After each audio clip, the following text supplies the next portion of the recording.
Brand కోసం ప్రయత్నం చేస్తున్నో వాళ్ళు అవగాహన చేసుకునే పరిస్థితుల్లో లేరు అని.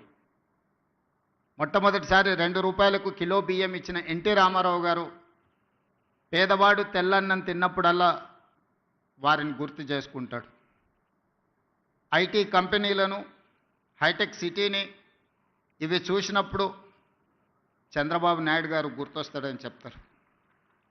అదేవిధంగా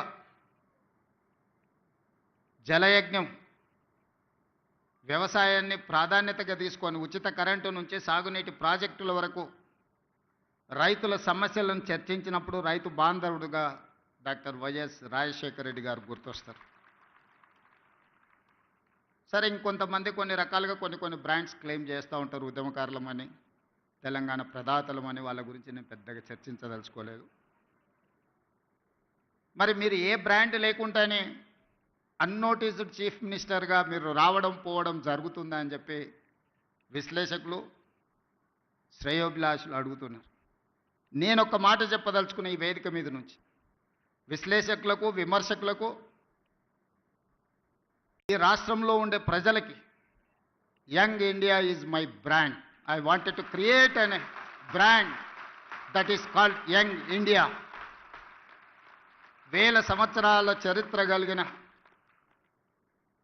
మానవుల కోసం దేశాలు, సరిహద్దులు అనేటివి కృత్రిమంగా మనం సృష్టించుకున్నవే. ఒకప్పుడు రాజ్యాలు ఉన్నప్పుడు బలవంతుడైన రాజు ఆక్రమించుకుంటూ పోతే పెద్ద పెద్ద రాజ్యాలు ఉండేవి. మళ్ళీ సామంతులు స్వతంత్రం ప్రకటించుకుంటే అవి చిన్న రాజ్యాలుగా మారినాయి. రాజ్యాల సరిహద్దులు మనం సృష్టించుకునే. ఈరోజు వీసా విధానం ఒకప్పుడు పాకిస్తాన్, ఆఫ్ఘనిస్తాన్ వరకు అఖండ్ భారత్. కానీ దేశ విభజన జరిగిన తర్వాత బంగ్లాదేశ్, పాకిస్తాన్, ఆఫ్ఘనిస్తాన్ రకరకాల దేశాలుగా ఈరోజు వీసాలు తీసుకొని మనం వెళ్తున్నాం.